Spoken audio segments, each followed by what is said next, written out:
Hello, everybody, and welcome back to another episode of Spincast. Today, we're diving back into the great world of collegiate esports. Joining me is Charlie MORROW. She is the esports head coach at Peninsula College in Port Angeles, Washington, or Angeles. I'm not really quite Yes. sure.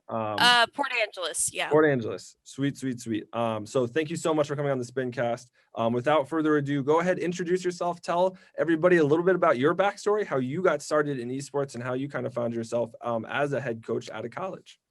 Yeah, absolutely. And first of all, thank you so much, Kyle, for having me on Spincast today. I'm really excited.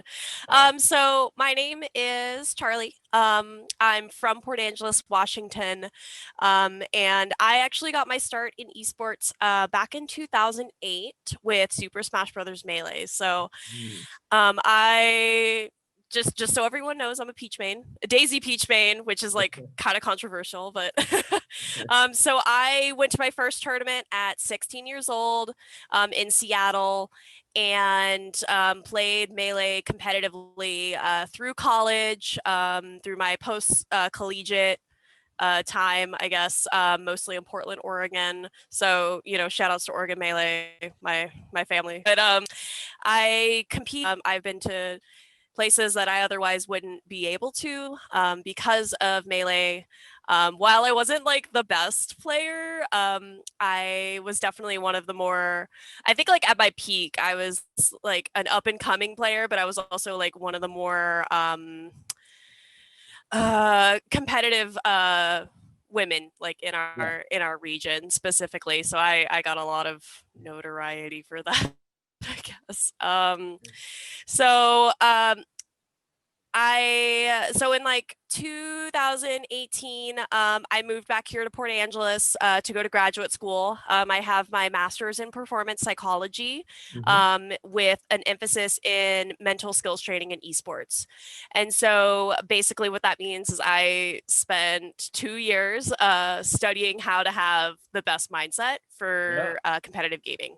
Awesome. And that's kind of what led me to it's pretty sick. And that's what ultimately led me to my job here at Peninsula College.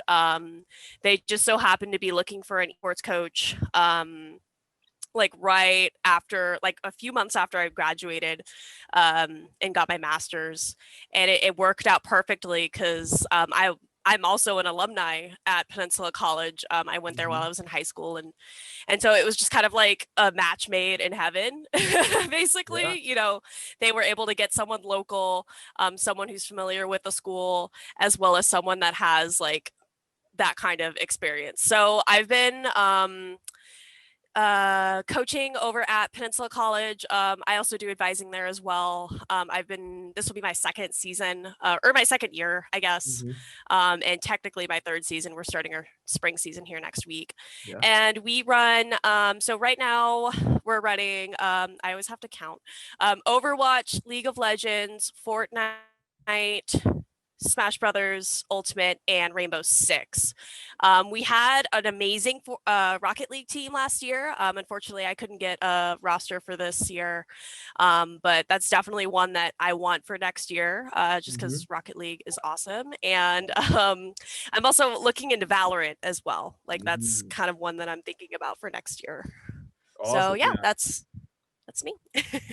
Awesome. No, a number of things I want to ask you a little deeper. Sure, a lot of interesting things. But yeah, Rocket League's my favorite game to watch. And it's so easy for parents, right? Yes. It's a game that I played when I grew up, but it's really easy because like obviously, I deal majority with kids, right? 15, 16-year-olds. And it's like, mom and dad watching League of Legends, that's hard to explain.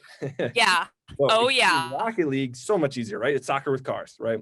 It's so easy. Absolutely. Yes. Yeah, the parents can buy in, right? They can watch, they're interactive, they're supportive because they understand what's going on, right? And that goes for everybody, not just parents, just anybody that's on that fringe around esports, right? Jumping into League of Legends, much harder than just sitting down watching Rocket League. So, totally agree.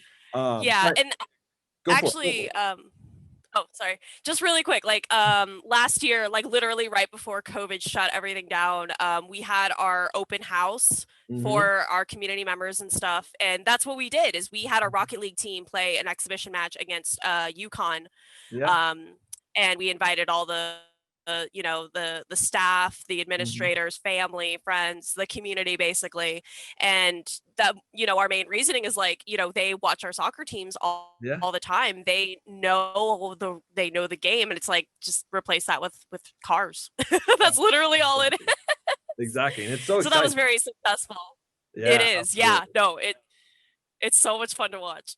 Yeah, yeah. We before COVID, we'd like host camps and stuff, and mom and dad would come in the camp when like the last day of the tournaments, and they'd like be instantly involved. I'm like, oh my God, this is awesome. Mhm. So yeah, definitely. I love Rocket League. But going into the program a little bit more, I wanted Yes. to ask this question, especially for the high school students watching, is take me through a practice day, right?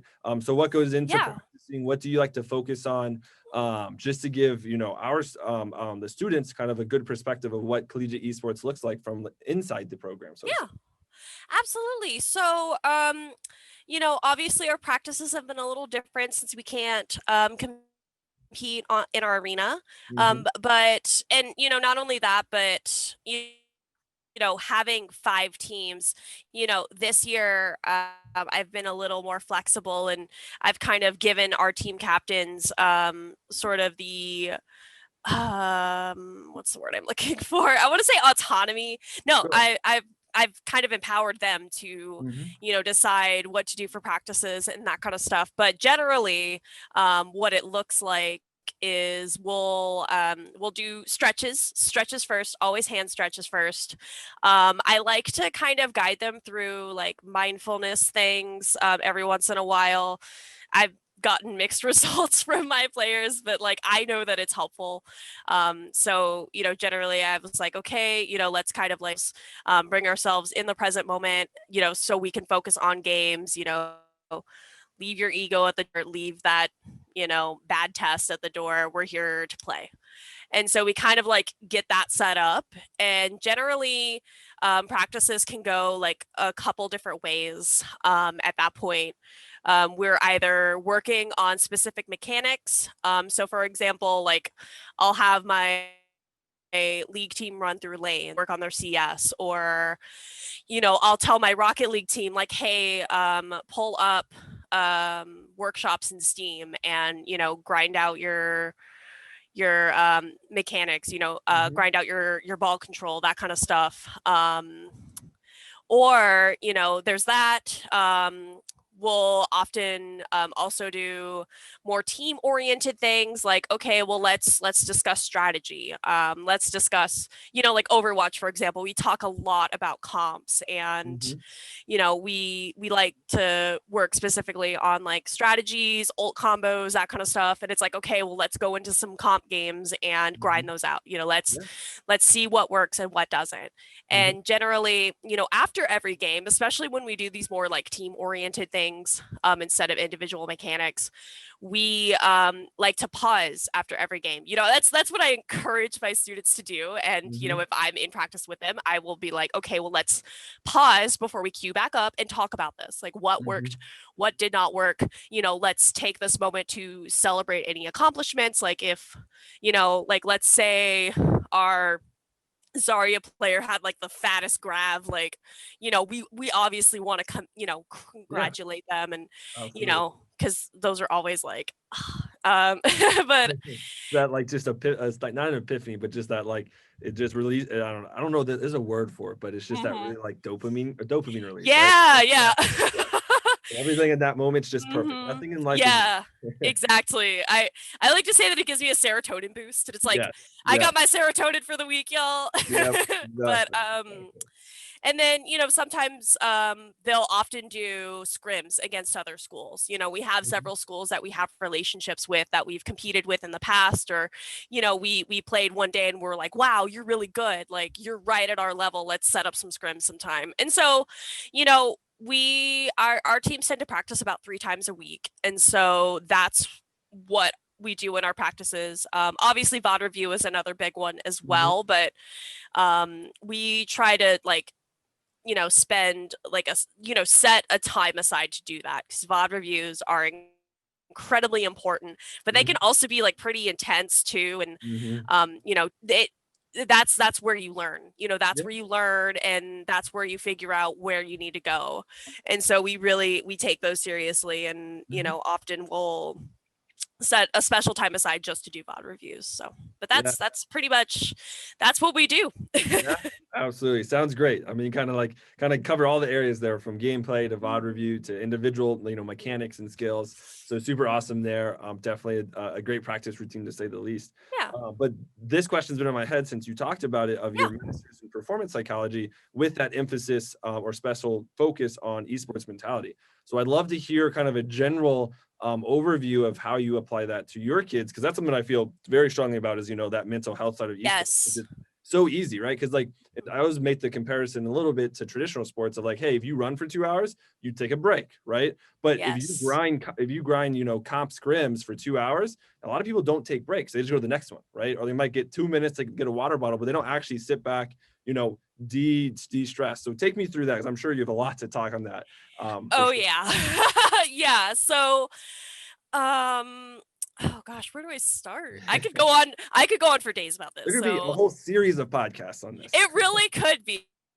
That's something that's been sitting in the back of my mind. Like, that would be fun. But so my thesis was specifically on mental skills training in esports. And so what I did in my research is I interviewed Melee players and Hearthstone players to kind of figure out like what specific mental setbacks were impacting them and impacting their performance. And what I found was sort of the top 4, I think. I might only come up with 3. It's been a while. So what I found was confidence, focus, motivation, and tilting, like those ones, or just like emotional regulation in general. So I, with that in mind, I try to incorporate all of that when I'm working with my players.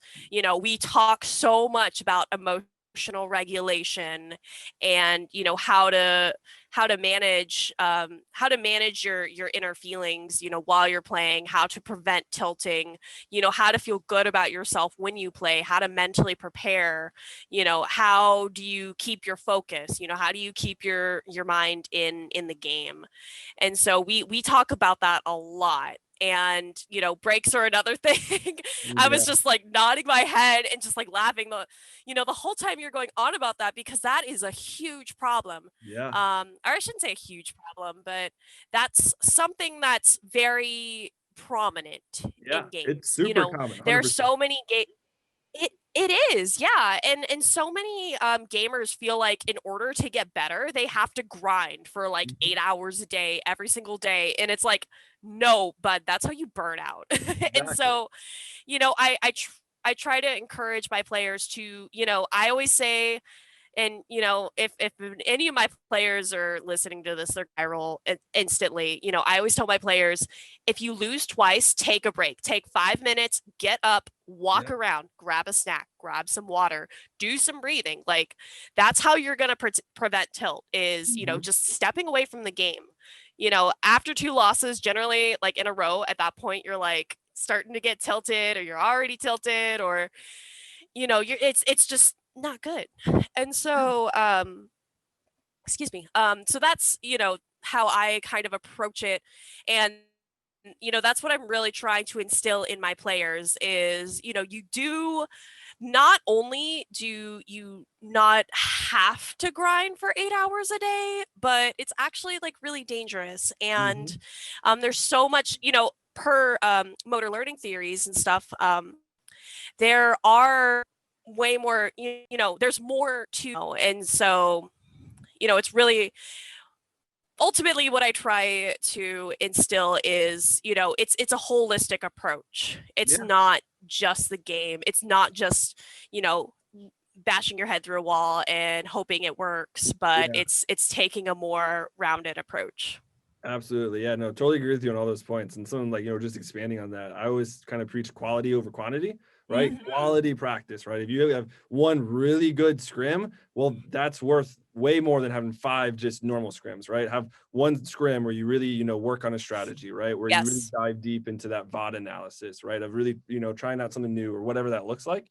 rather than, just trying to grind and grind and grind and grind. Because at the end of the day, you probably are not going to get too much out of it if you're just mindlessly grinding, to say the least. Your mind's not Absolutely learning, right? You're just doing, you're not learning. So yeah, exactly. And it's all about purposeful practice, exactly. and yeah, and especially, this year I'm kind of, giving more agency. That's the word I was looking for. Agency to my team captains. I remind them, like, please make sure, like, we want these practices to be purposeful. That's the only way that y'all are going to get better. That's the only way y'all are going to prepare successfully for your tournament matches, is to go in with a game plan every single time you meet. Know what you need to work on and actually, like, stick with it. Yeah. Absolutely. I tell the exact same thing to my players, right? So I coach a few players in our league, and it's hey, if you don't have a goal going into a practice, it's probably not going to be a successful practice, right? At that point, might as well just go play ranked, right? Might as well just have some fun with your friends. If you want to get better, have a purpose. I want to get better at X, right? If I want to do flip resets in Rocket League and practice those for 20 minutes, go be better at flip resets for 20 minutes, right? Yep. That kind of stuff. Having those purposes, absolutely, super important. But we are running out of time here.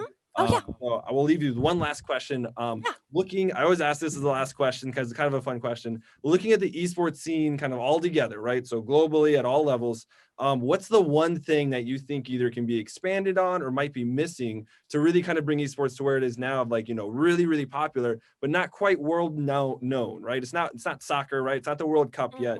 Even though, League of Legends in the world is super big from a viewership perspective, it still doesn't have that much like popular buy-in from everybody. So what do you think either needs to change, or just maybe something that doesn't exist yet, in your opinion, to really kind of make esports kind of the world's competition, so to say? Yeah, no, that's a super awesome question, Kyle. And I actually haven't really like given that a ton of thought. So, but right off the top of my head, I'm gonna kind of give a two-part answer. Sure. So first, I think the way that esports is going to get bigger is the buy-in from K-12 and collegiate. Yep. I think, we see more middle schools, we see more high schools, and we see more colleges buying into esports, as a great way to, instill some of those sportsmanship like qualities, that you see with traditional sports. And so I think it's just a matter of time. I mean, I've only been in this field for a couple of years, and the growth is astronomical. Yeah, absolutely. Yeah, and so there's that, and then the other part I think is player wellness. I think we see way too many gamers burning out after a couple years in pro leagues and retiring before they're like 24, 25. Yeah. It's at the point where like it's rare to see a professional gamer past the age of 25, unless you're like looking at Street Fighter where everyone's like 40. Yeah, but that's totally definitely an outlier. But I think more organizations, not even like, I mean, obviously like big leagues, the upper echelon, your CLGs, your team solo bids, what have you, those teams are really invested in player wellness. But I think we need to see that more and more and more. And not only that, but kind of working on some more next level player wellness things like burnout and transitioning as well. That's a huge thing that I learned when I was in graduate school. Transitioning, having that transition out of your domain or out of esports, into something else. That's something that's inevitable, but incredibly challenging. And I don't think we have the infrastructure in our field, in our industry to support that. And so I think that's going to be another asset or another aspect of esports to make it bigger than it is, to make it more successful than it is. Absolutely. Totally agree. Burnouts, it kind of removes so much talent, right? You kind of look at traditional sports, right? Yeah. You're typically in the league for 5, 6, 7 years before you really hit your prime, right? In a lot of different sports. But yeah. It's like you join, usually that first year, you're super good, super popular. And then all of a sudden it's like, wow, they're not near as good as they were last year. And then the next year is like, wow, this person's not even that good. We're just going to drop them and pick someone else up, right? And it's like, you make it to 25 in esports, you're considered like a grandpa, right? It's like exactly. So, oh my gosh. And then at that point, you just like go to coaching or broadcasting or Yeah. something, Totally. but what if you fields, once you get dropped from a team, like, what if you get dropped from your dream team, then what? Yeah. Exactly. And so I think, one of my biggest takeaways is like we need to set, like, we as an industry need Hmm. to set something up, or just have some kind of support for players that are, transitioning out of esports. Yeah, absolutely. Because you can get lost so easily. Totally agree. Hmm. But Charlie, thank you so much for coming on Spincast. We are Yeah, unfortunately out of time. We have gone over that's our okay. limit, but it's perfectly fine. I absolutely love doing these, so I'm always happy to go over. And usually I do Hmm. because I get carried on these kind of conversations. It's easy. Exactly. I mean, this is something that we're both so passionate about, to Mhm. say the least. So super awesome to have you on the Yeah, Spincast. likewise. Real quick, go ahead and plug yourself, plug your program. Tell us, where you exist on Twitter, Twitch, whatever social media Mhm. outlets, and or website, so we can, so anybody watching can kind of learn more. Absolutely. So I'm going to plug my program. Mhm. One of the biggest ways that you can reach out to us is through our website. That's going to be athletics.pencol.edu/esports. So there you're going to find more information about our program, about myself, Mhm. and we also have a recruitment questionnaire there if you are interested in becoming a PC pirate. We also have a Twitch, obviously, twitch.tv/Peninsula College. Our season starts not this weekend, but next weekend with League of Legends. Mhm. So, once that starts, we're going to have all 5 of our teams competing this season. Mhm. And so if you're a fan of any of the games that I listed, with, the exception of Rocket League and Valorant, because we don't have Mhm. those, definitely tune in, follow us on Twitch, you know, get notified when we're live. And oh yeah, we also have Facebook, Peninsula College Athletics. We have some. I think we're gonna start doing some player profiles here pretty soon, Awesome. of not just like our esports players, but also our traditional sports as well. So yeah, that's how you can get a hold of us. My contact information's on our website too, if you want to get a hold of me directly. So Awesome. yeah. Awesome. Sounds awesome. Everyone go out there and learn more about Penn College, or Peninsula College. Sounds like you have a great program there, and I love everything we talked about. So awesome Yay. to say the least. But thank you so much for coming on Spincast. All our listeners and viewers, stay healthy and stay happy. COVID is sadly still a thing. I can't wait for it to go away so I can go back to lands, please. Yeah, Um, right. so yeah, I miss land so much. But stay healthy, stay happy, and stay plugged in.